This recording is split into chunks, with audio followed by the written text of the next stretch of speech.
Hi, I'm Alyssa Anderson, the author of HIV, My Journey Through Grace. I'm also living with HIV for almost 18 years. This May will be 18 years since I've been living with the virus. I've been to death's door and back, but here I am today. I want to share with you my journey in 2019 when I got really sick.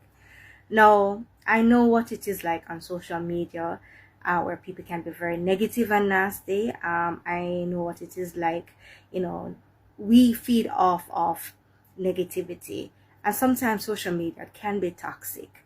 But if you just hear me out for a minute and allow me to share my story, my journey, my testimony with you, I know that it can be a blessing to someone.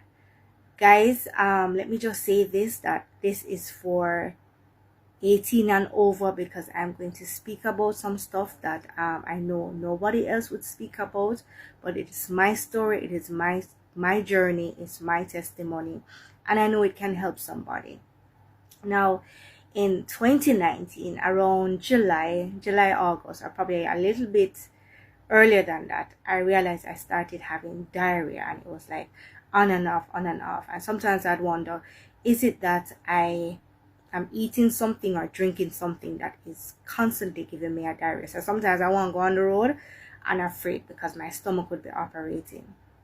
Now, in November 2019, I remember exactly, it was after my birthday, I went up to my sister and she had some ice cream in the fridge, and I had some, and then I realized that it was expired. So I started having diarrhea again, and it was constant, and I was like, I wonder if this is the expired ice cream I had, why I was feeling the way that I was feeling.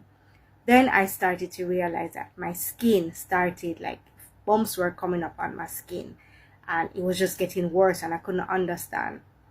And I remember it was end of November when I couldn't take it anymore, because I tried to get like, somebody looked at me and they said, that looked like, is psoriasis, you can use the goat milk and stuff. That time, the guys, I didn't even know what psoriasis was. Like, many persons were saying it could be psoriasis, but I didn't know what it was, and honestly, I never researched on psoriasis.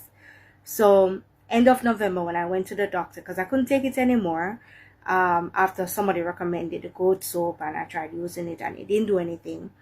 Went to the doctor that I normally go to, and when I went to the doctor, she said that looked like it's psoriasis, and she sent me up to up by Barbican. I think it's Chest Hospital.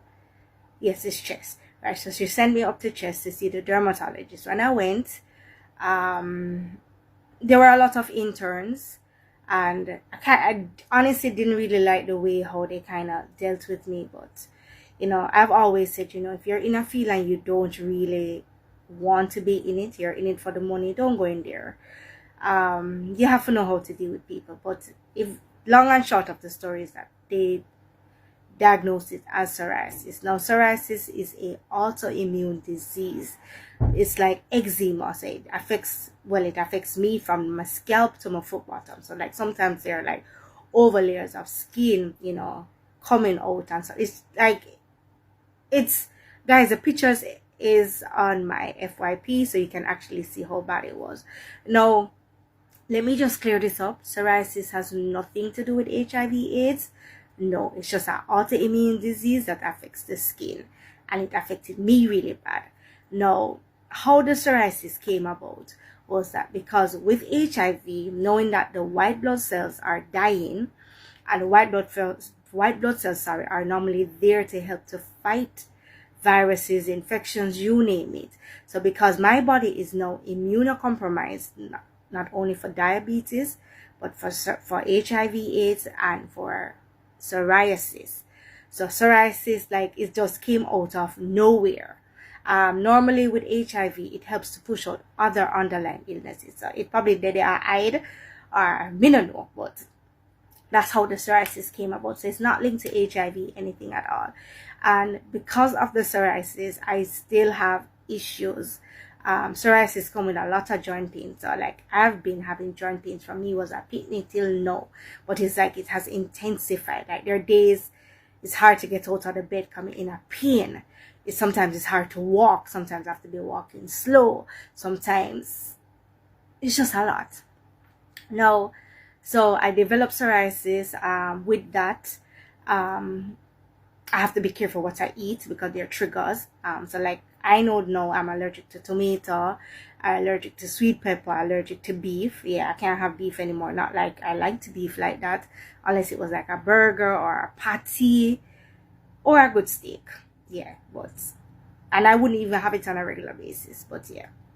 So with that being said, I got sick to end of 2019.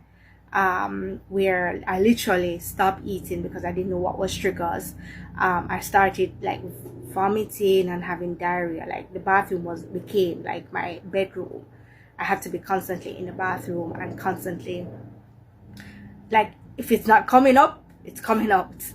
And I remember, and the reason why I say this is for 18 and over, because I know a lot of persons who are living with the virus, they would never come out and share this, but I think it probably is necessary to help somebody, somebody who has a family member who is HIV positive, so you can look out for these things. Like for me, I was really, really sick, that I had a lot of thrush on my tongue. I had, could I say it was warts? I had warts on my middle section, and I had warts at the back section. And like, guys, I would have to literally wear a pad, because if I sit down, I would be messing up what my clothes, and I'd be messing up wherever I'm sitting down. So I'd always have to have on a pad. Thank God I'm out of the woods. I'm doing good now, but it was a whole lot. I remember where my family thought that I didn't want to take the meds, and I had a history of not taking the meds because I was believing God for my healing, and faith without works is dead.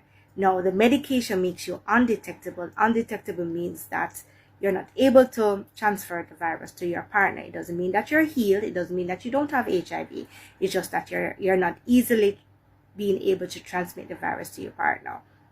So I was standing up on faith, and I'm not asking anybody to do that, and I wouldn't recommend, don't get me wrong, stand up on faith but still use wisdom, right? So I was standing up on faith, and I remember in 2019 when I went to the doctor, end of November, and I went to the doctor, and the doctor said that your CD4 is 20. I said, doctor, what? I said, but I don't understand. This time around, I was on my meds, taking my meds every day, doing what I'm supposed to do, and you're telling me I'm 20, my CD4 is 20. And I remember she ran some blood tests and for the viral load, and when I got back the viral load, it was 817,191. Guys, like literally, you saw my face look full and fluffy, and yeah, it wasn't like that. Like, guys, I lost like 50 pounds in less than a month. My skin was horrible. Even like the only thing I think it spared was really my face, even though my face was affected, but it wasn't affected like how my entire body was. Like literally, it was all over from the head. Like I started losing them. My hair was thinning out. I lost weight. My face sucking, looked like a dopey. Yeah, man, it was scary. I remember when I had to be monitored to take my medication, because as I said, they thought I wasn't taking it, and that wasn't the case. It just wouldn't go down my throat, and if it did, it would come right back up. And so they would have to crush it in crush it and put it in like apple juice, yogurt, rice. From that thing touch my mouth, it would not. So it reached that point where I would have to, guys, I'm gonna do part two.